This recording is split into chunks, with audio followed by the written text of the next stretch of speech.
all those boys where they come to my DM, all those boys where they ask me money, una see.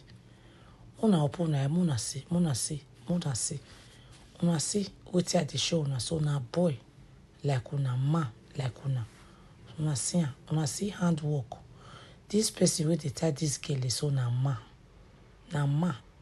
And this person not just say na man, na graduates.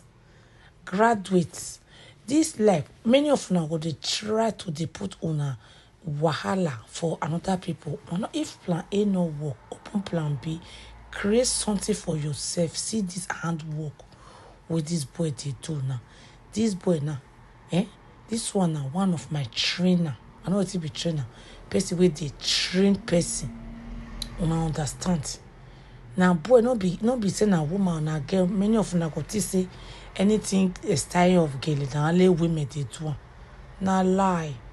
In fact, these days now men even know how to tie Gele pass. So why they talk? The reason they make this video, why they show on this video, if you be man, you did there.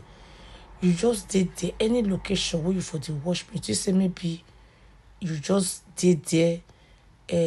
Plan A no work. There, that one can't be your excuse. Say you just there as morning till night. You dey watch Facebook. You dey enter TikTok. Go dey like people post, comment. See who talk, so you not talk well. You better learn something for yourself.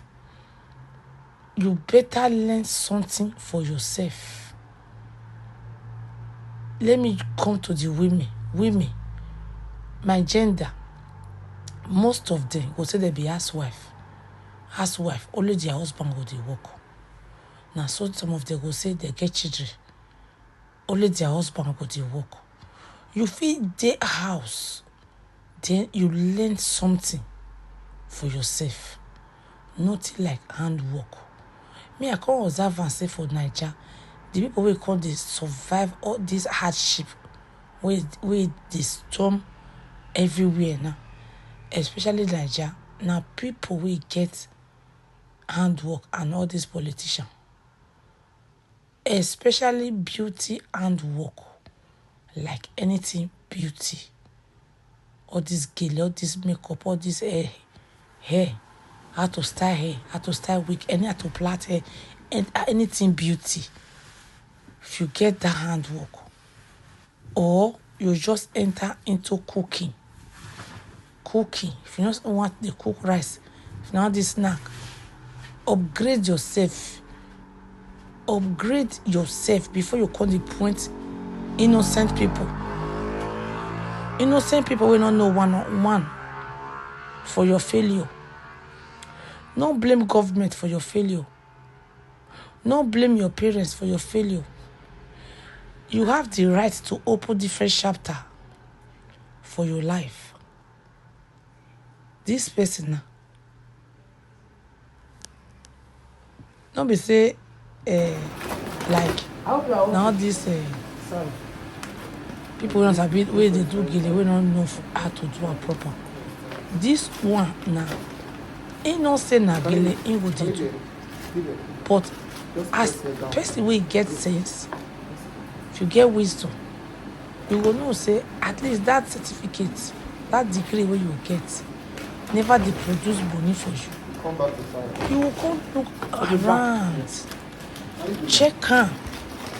What if you did a big extra income now? Since the main thing where you dey expect never work. Una dey understand? E get like two boys who they tie Gele for here for London. They be two. Now one before, one new come from Nigeria. So now two. One they do makeup. The other one they do makeup and Gele. So the other one are just Gele. If we do event like this, they are cute and they long pass. Because the way they handle the Gele, they be professional. So you be boy, no limit you, say me not learn anything handwork beauty. Me, I don't see boy way they style all this wig and the way they style it, very, very neat. They understand. So we not just sit down for one place. This year, now the second session we want to enter. So June is about to finish. So we'll enter second session of the year from July. You are just there watching other people post. Learn work, you say you no go learn. Do social media, make they say they give you money small small, you say you don't go do, you don't want to show your face, you don't want make people laugh you. Then you just did the make people they give you, give. You not to give. I beg, in case no one book me, see all my service, me I go advertise myself. When I go to my Instagram, I go see all this one an old style for you. When I go see the latest style, book me. I based in London, UK. I'm available to travel. My number is on Instagram. Thank you. See you on my